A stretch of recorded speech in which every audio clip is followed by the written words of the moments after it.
Hello and welcome to Riding with Rex.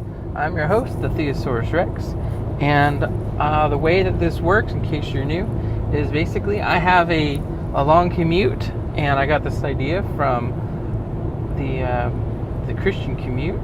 He has a long commute as well, and he does a podcast. So I figured, well, I don't have anything better to do. I'll do a podcast, talk about stuff. It's all done in one take, and however, I don't take my whole commute, and sometimes I'll start over and then just go again, and if I feel like I'm rambling, I won't post anything, so that's why they're somewhat spotty at times. Anyway, so today, as y'all may know, that April the 1st was Easter, or Resurrection Day as some people say, and I just wanted to talk about real quick why I am a Christian. So you may think, Theosaurus Rex, what are you doing? Why don't you realize that Christianity is all a crock?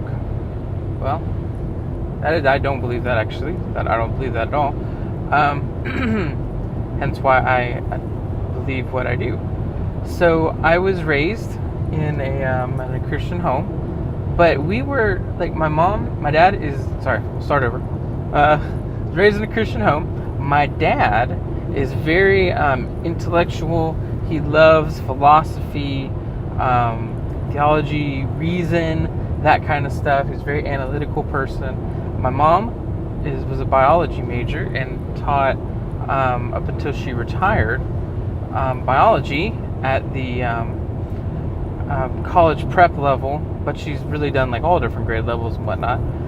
So we had a very firm understanding of science and scientific thought, and we would go through stuff, and every once in a while I'd come home from school and my dad would be reading at one point he was reading a book on the theory of relativity, just because he wanted to learn more about it. So it was really cool, and our background that I came from was one of asking questions, and questions were never anything bad, and so as we would ask questions, we'd get answers. I remember as a little kid one time, I was like, oh man, I wish I had, the theory of relativity, and I could have, or not theory of relativity, the original origin of the species, and I could destroy it, so no one else would be able to read it and believe it. And my mom was like, why would you do that? That doesn't make any sense. Just because some people use it for something that's wrong doesn't mean that we should not have it. There are some good theories in there, and there's truth in there, and we have to look at what's truth and reject that which isn't. And that's kind of where my dad would come in: reject that which isn't truth and affirm that which is. And the reality is that what Charles Darwin did is he pointed out something that hadn't been pointed out before, that there are mutations, and there probably were original, I forgot the term for it. Sorry, my brain's fried. It's been a long day at work. There were a common ancestry. Now, where I differ from other people is what was this common ancestor? I believe that all forms of dogs could come from, in theory, one type of dog, but I don't believe that the dogs came from, I don't know, a lizard or fish or whatever. I think each species, anyway, my brain's really fried. So, but we're getting into deep stuff here. So anyway, questioning things was never off limits. I became a Christian at the age of 6 or 7. We had watched this thing about the end times, and I had asked I remember one time I was going to bed, and I asked my dad, I was like, so I know that if my sister dies, she'll go to heaven. I know that you two are going to heaven. Or mom and dad, you two are going to heaven. But will I go to heaven? Well, my parents believe, as do I, in the age of accountability, to where if you can understand the things, you're held accountable to that. That's one of the ways that that whole idea and that concept helps me be able to rationalize. Well, what about people who are mentally deficient in some way, or have a mental handicap?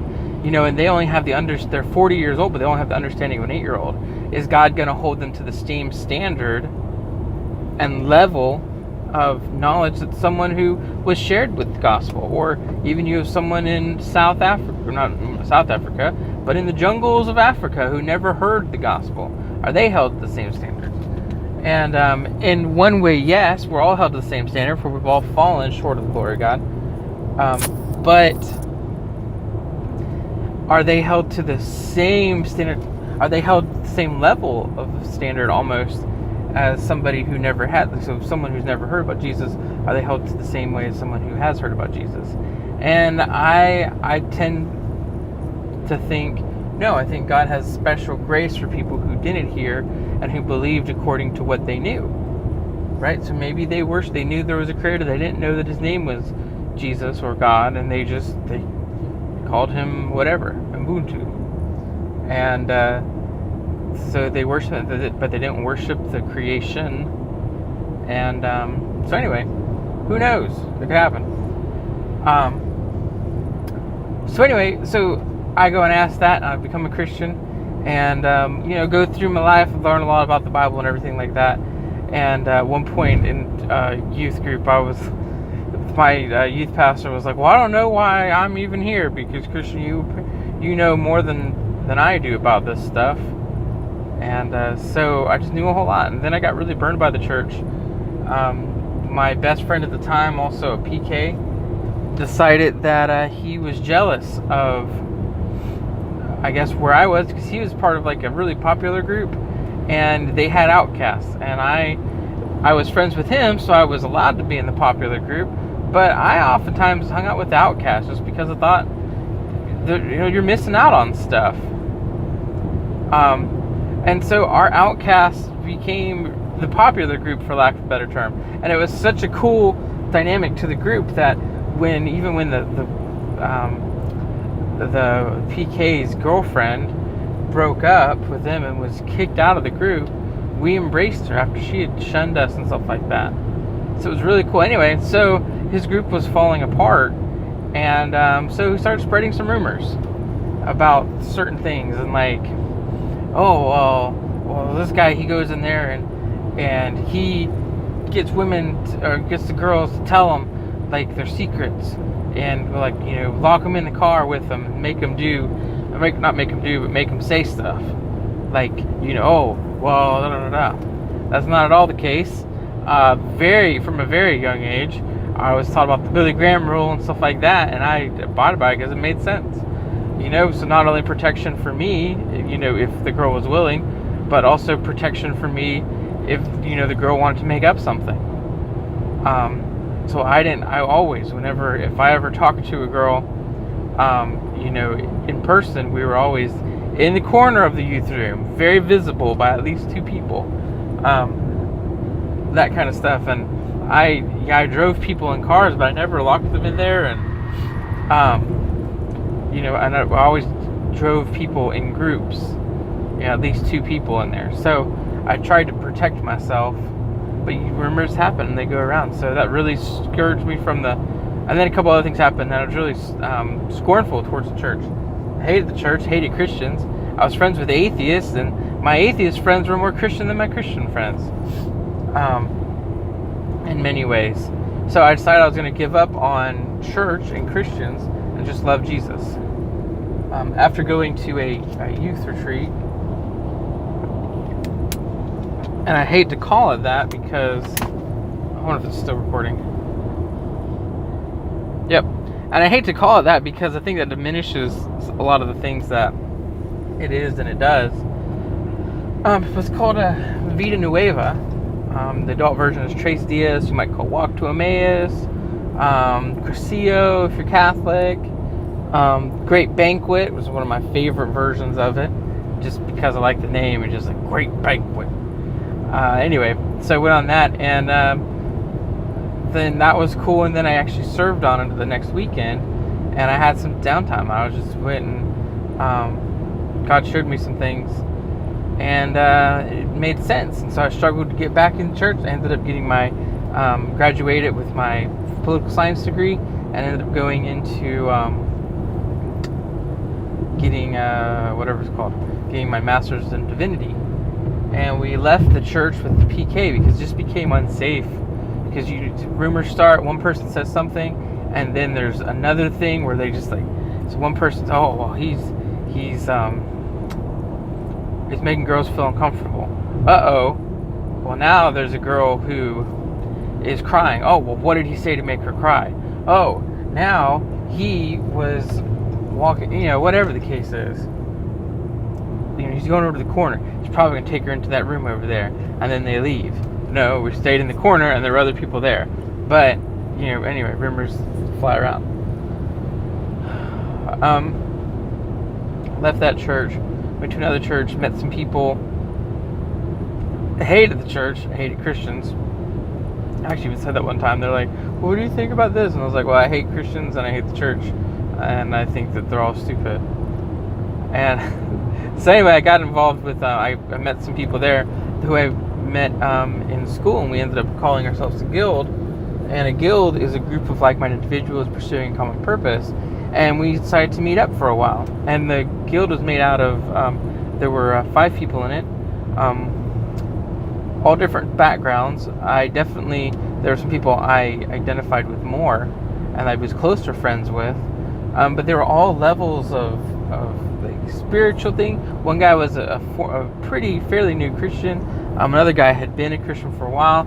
Some people were living in sin while they were going along, and we just got to talk with them, invest in them, and that was instrumental to my life, because that's when I was really exposed to a lot of more liberal theology, and I got to interact with people based on it and talk about things. And the great thing about the guild is that topics weren't off limits, and we were allowed to call one another out and to try to hold people accountable, and so we could discuss it without fear of offense and stuff like that. And that really helped me get through a lot of beliefs and thoughts, and I could bounce things off of people. And it got to one point where I was going to the one church, and I wanted to say some tough stuff because I felt that I had been treated unfairly at another church. And they just came with me, and they were just there, and they were just praying for me as support. So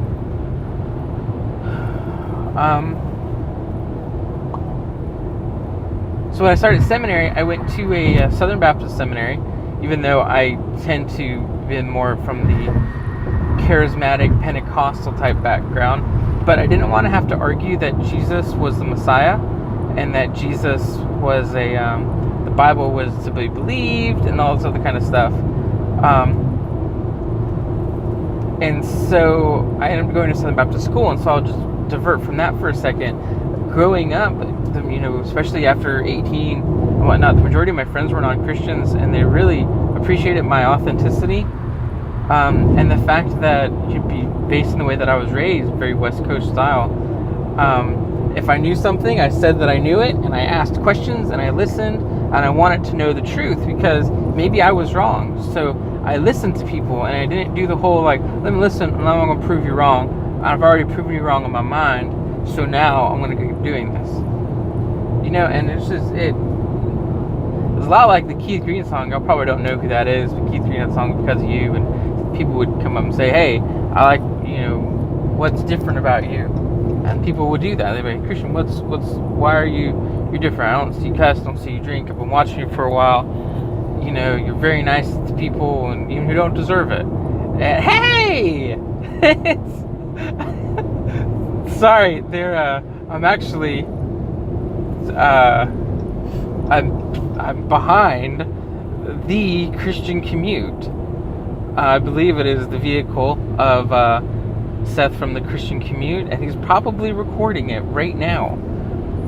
It'll be exciting to hear how it goes. Anyway, so when I learned about stuff, and I really believe part of it, I say because of the way that I was raised, is we're allowed to question things. And so when they would go in and say, well, if God, why does evil exist? If God is good? Great question. I was asking this, I was talking about this with my dad the other day, and we were trying to figure it out. And there's definitely some stuff that we would do differently about life and different things. And then so I talked about, and it wasn't always like that, but I would talk about things, and I was asking the same questions, and there were sometimes where I was like, I have no idea. It doesn't seem right to me either, but I do believe, based on my experience of the way that God is, and so these things seem kind of opposing, and I don't know, I'll try to find out an answer and get back to you. And I would question things, and so I don't believe the exact same as my parents. And even my parents don't agree with one another on a lot of stuff. But I saw you can do it respectfully, and how you can change your opinion as you learn different things about the truth. I believe that some people are closer to the truth than others, and some people, necessarily are further away. That doesn't mean that they don't have an insight or something that someone else has, or someone else doesn't have, that they can bring into you. Anyway, so going to Southern Baptist thing, and that was a culture shock, because in the Southern Baptist church, they're so different. There's a lot of rules and regulations. I had to become a member, and the membership had certain things that I had to agree to do. Like I had to, of course, go to church and all that kind of stuff. But in order to be a member, I had to say, hey, I believe in Jesus, believe in this creed, and I was baptized and stuff like that. And it means a lot to them. And there are people who would go and they'd be like, well, I don't. That is not Seth's car, I don't think. Anyway, but like they transfer membership. Why in the world would you transfer membership? And why do you have a letter? And how do you lose your membership? I mean, I can understand not going, but it's all weird, and there's a whole bunch of stuff. So that was really transformational as well in my life. That's where I learned about Calvinism, cessationism. I mean, it was so radical, like these ideas that people could actually believe them and still do, and there's a strong following in them and everything. Oh, it was crazy. Ended up graduating from there, and I have been working not in a church currently. I'm what I would call a spiritual vagabond. But anyway, so that was it. That was kind of where I go with stuff, and that is not the Christian commute. I was mistaken for sure. Anyway,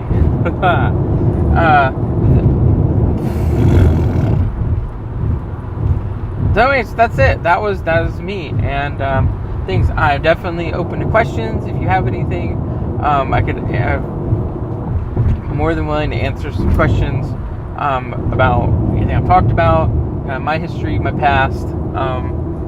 If you want to bounce some things, well, I've heard some Christians say this. Yes, no, maybe. It could be. Who knows? Maybe they're right. Maybe they're wrong. And that's one thing that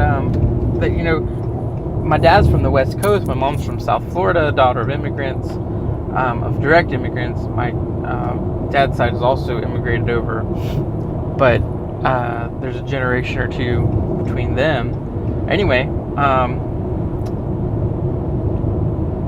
so we was always raised to. My dad was a hippie who smoked pot, so we just pot smoking hippie who was in the Vietnam War era. He just happened he turned 18 right as it was winding down. Anyway, so the whole point though, I was taught to question authority, and so I can't tell you how many times I've been like, I was arguing with someone, like, well, I believe this. Well, the Baptist Faith and Message 2000 says it. So, but I don't care. Is it the truth? Let's look at what it is. Well, I don't see anywhere in the writings of Albert Mohler that said that. Who is that? I don't care about Albert Mohler. Well, he's the president of Southern Baptist Theological Seminary, and he's very knowledgeable in this. So what? Is what he's saying truth? And is what he's saying, does it have the evidence behind it to make it true? I think I'm doing an additional thing. Anyway, does my thing turn off? I think I'll buy another recording program. Anyway, is it based in evidence, and does he have his facts? Yes, he may be a scholar, but scholars can get things wrong too. What is their interpretation philosophy? What is this? And so, you might find that I agree or disagree with you differently. I also have, having a political science degree that totally changed up the way that I saw things, and the way that I interpret some things in terms of how Christianity and our public policy should work. Like I've talked before about how I'm a communitarian liberal, capital L liberal, and that changes up the way that I believe about things. So, are there moral things, and would Christian Theosaurus Rex, the personal person, like how would he do differently than President Theosaurus Rex? Right? And the reality is, President Theosaurus Rex is different than individual Christian Theosaurus Rex, even though President Theosaurus Rex is a Christian. Does that make sense? And so whereas I'm a pacifist, if I'm a president and I'm responsible for the lives of people, you know what? Preemptive strikes, that's a viable option. Where we have to go into war. Do we have a responsibility to intervene in situations like World War II with Hitler and them? Yeah, we do have a responsibility to intervene and stuff like that. And part of that comes from my Christian beliefs, even though Christian Theosaurus Rex would not be doing those things, because it's definitely, it's maybe not be the way of Jesus. So, I don't own a gun. I believe people should be able to own guns. But I personally, it's not a choice that I feel that I need to do. And I don't feel it's right for me. And therefore, according to Romans 14, it'd be a sin for me to own a gun. So there's just a lot of stuff going on. This is a lot longer than I normally do it. We're just going. Woo! All in one take, with the exception of one time where my radio stopped and I had to start it back. Anyway, yeah. So, if you have any questions, let me know. ST Saint Theosaurus Rex. That's my Twitter handle. You can see me on Facebook, facebook.com/Theosaurus Rex. And Theosaurus is kind of like theology and source. Of course, you're probably finding this on YouTube. Anyway, just let me know if you have any questions. I'd love to hear your thoughts, concerns, clips, queries. If you have topics you'd like me to talk about, you can do that too. I'm looking at doing response videos. Just take a long time to do. I have a lot of respect for the people who do them on a regular basis. It's a lot of editing time, and if you're like me and you have a full-time job, and anyway, it can be really tough. So, hope y'all have a wonderful time. Thanks for listening. And I will see you guys next time I do one of these things. So be blessed. Bye-bye.